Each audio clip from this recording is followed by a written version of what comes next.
स्वाति और आर्यन दोनों अपने स्कूल के छुट्टी के बाद रात में लाइब्रेरी जाते थे। एक दिन उन्हें लाइब्रेरी में लेट हो गया। सारे बच्चे घर चले गए, लेकिन वह दोनों वहीं पर पढ़ रहे थे। राहुल, जो वहाँ का मैनेजर था, वह स्वाति और आर्यन से बार बार एक ही बात कह रहा था। 11 बज रहा है, तुम दोनों घर चले जाओ। हम लोग पढ़ के ही घर जाएंगे।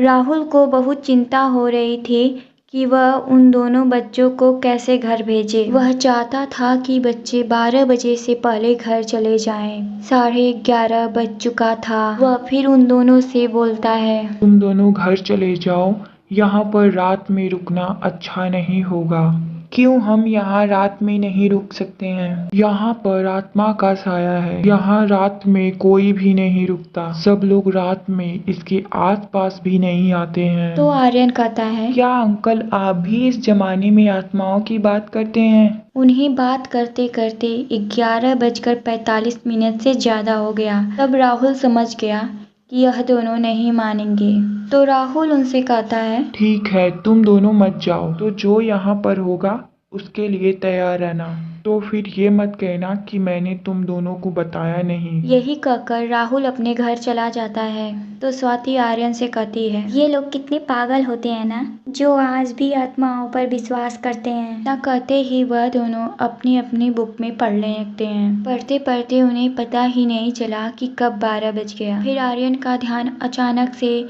दीवार घड़ी पर जाता है। स्वाति देखो, 12 बज गया है, लेकिन यहाँ पर तो कोई आत्मा नहीं आई। यही कहकर वह दोनों जोर जोर से हंसने लगते हैं। तो वह दोनों आपस में बात करने लगते हैं। फिर वहाँ उन्हें दूसरी ओर के रूम में से किसी के चलने की आवाज आती है।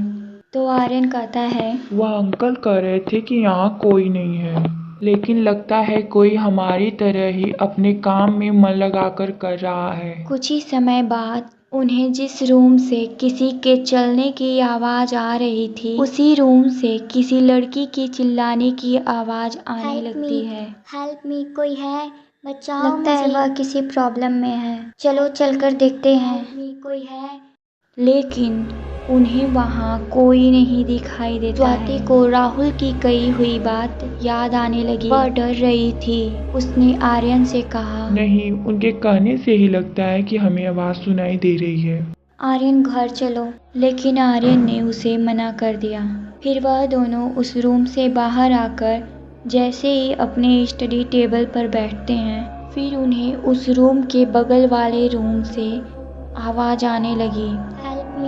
हेल्प मी, कोई है, बचाओ मुझे। इस बार वह दोनों बहुत डर गए। फिर से दोनों हिम्मत करके उस रूम में गए। वहाँ रूम में कोई भी नहीं था और उन दोनों का डर और भी बढ़ गया। फिर उन्हें मेन गेट के बंद होने की आवाज सुनाई दी।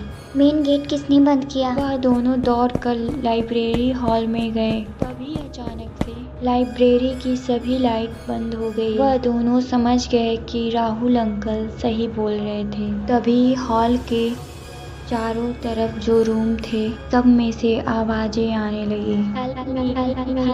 कोई है, बचाओ मुझे। उन दोनों को कुछ समझ नहीं आ रहा था। तभी उनके पीछे से किसी के आने की आवाज सुनाई देती है।